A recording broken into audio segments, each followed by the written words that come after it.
नमस्कार, मेरा नाम डॉक्टर जॉनी रजत है और कथक नृत्य मैं बच्चों को सिखाती हूँ। कथक नृत्य के अंतर्गत आज आप सबके समक्ष नृत्य नाटिका ये बच्चे प्रस्तुत करने जा रहे हैं। इस नृत्य नाटिका के जरिए छोटे छोटे बच्चे भगवान श्री गणेश के जीवन में उनकी पत्नियाँ रिद्धि और सिद्धि का आगमन कैसे हुआ उसको ये बच्चे दर्शाने का कोशिश करेंगे। रेसाइटेशन या नाट्य उच्चारण मैं खुद ही कर रही हूँ। एक प्रयास है इन बच्चों को आध्यात्म से जोड़ने का और हमारे देवी देवताओं के प्रति जागरूकता इन बच्चों में लाने का। कृपया इनको सराहना दें और इन सब बच्चों का हौसला बढ़ाएं।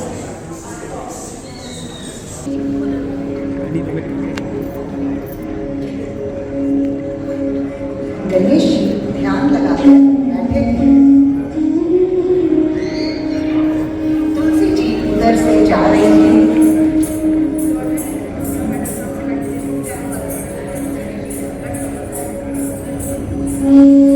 उनके रूप को देखकर मोहित हो गई।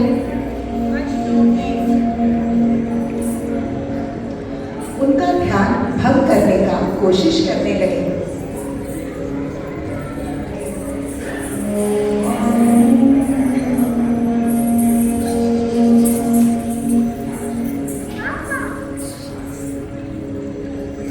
उनसे ब्याह करने का विचार मन में लाने लगे।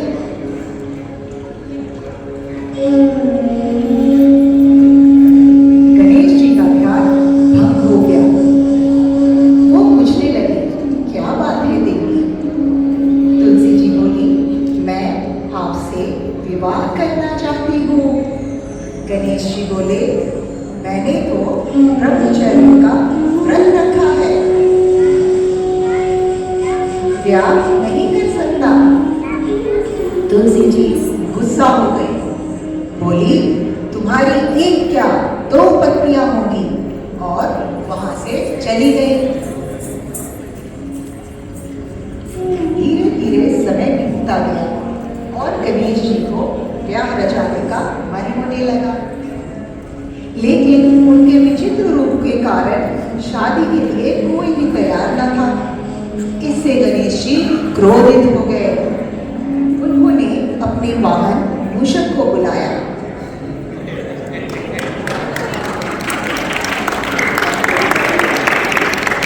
और बोले, देवलोक में किसी की भी शादी नहीं होनी चाहिए अगर मेरी नहीं हो रही है तो।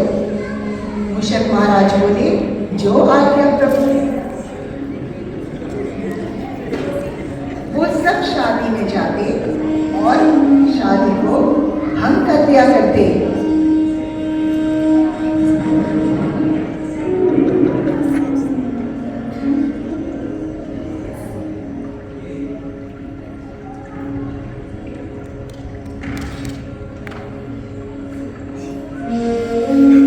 सब देवतागण परेशान होकर शिव जी के पास पहुंचे। शिव जी बोले, आप लोग ब्रह्मा जी के पास जाएं, वही कुछ उपाय बताएंगे।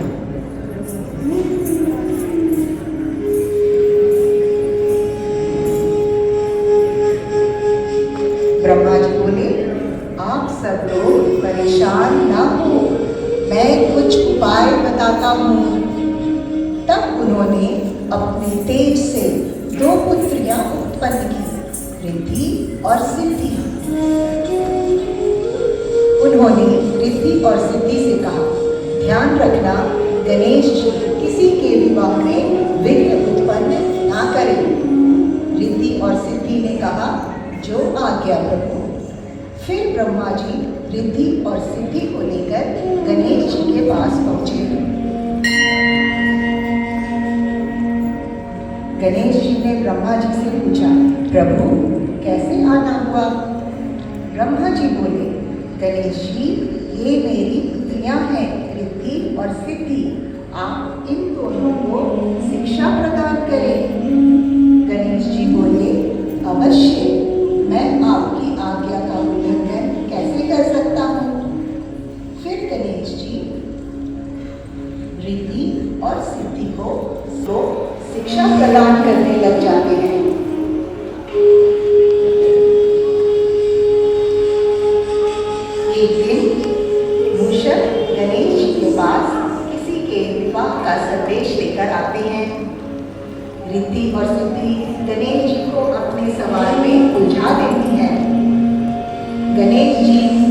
सवालों का उत्तर देने लगते हैं। मूषक ने फिर कहा, प्रभु, स्वर्ग लोक में किसी की शादी हो रही है, आप बताएं मुझे क्या करना है।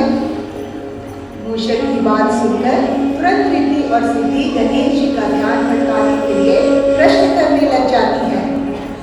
उन्होंने पूछा, प्रभु, धर्म और कर्म के बारे में आपने जो मुझे बताया वो हमें फिर से बताएं। गणेश जी ने कहा, अवश्य, और वे दोनों को शिक्षा प्रदान करने लगे। गणेश जी रिद्धि और सिद्धि को शिक्षा देने में इतने व्यस्त रहने लगे कि वह मूषक की बातें सुन ही नहीं पाते। मूषक ने कहा, अरे ये क्या, प्रभु मेरी तरफ ध्यान ही नहीं दे रहे, इनकी आज्ञा के बिना मैं कैसे कुछ करूं। इसके बाद मूषक जी किसी और कार्य में व्यस्त हो जाते हैं।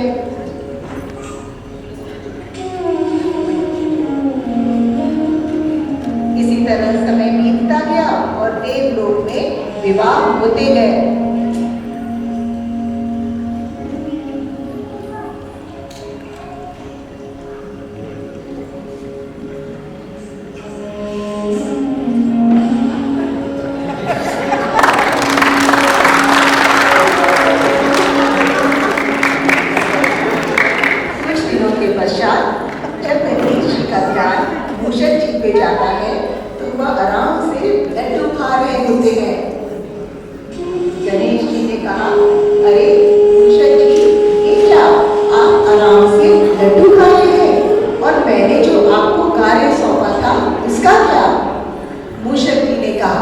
प्रभु, मैं जब भी आपके सामने किसी विवाह की सूचना लेकर आता तो रिद्धि और सिद्धि आपका ध्यान भटका देती, जिससे आप मेरी ओर ध्यान ही नहीं देते। ऐसे में बिना किसी विघ्न में देवलोक में विवाह संपन्न होते गए। गणेश जी ने जब गौर फरमाया तो उन्हें रिद्धि और सिद्धि की चालाकी का आभास हो गया और वो बहुत क्रोधित हो गए। उधर जब रिद्धि और सिद्धि को गणेश जी के क्रोध की जानकारी हुई तो वह ब्रह्मा जी के पास गए। उन्होंने कहा, प्रभु हमारी रक्षा करो। गणेश जी को हमारे बारे में सारी जानकारी हो गई और वह हम पर बहुत क्रोधित है। ब्रह्मा जी ने कहा, तुम दोनों चिंता मत करो, इस परेशानी का हल मेरे पास है। फिर ब्रह्मा जी अपनी दोनों पुत्रियों को लेकर गणेश जी के पास जाते हैं।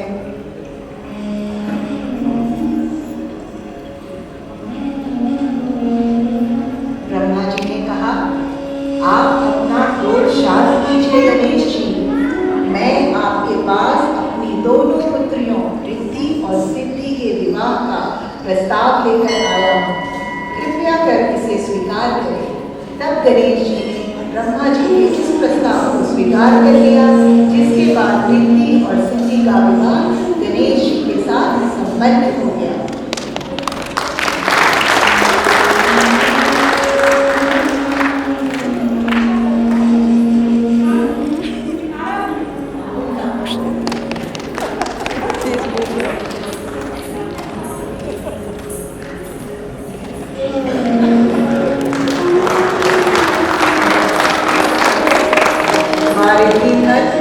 और मां सिद्धि बुद्धि और क्षमता प्रदान करती है।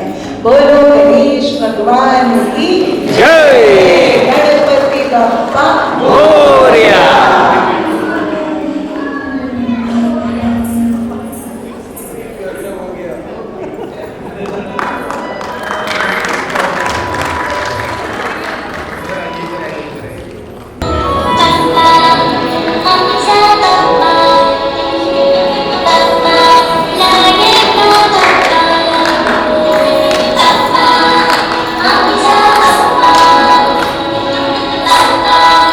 La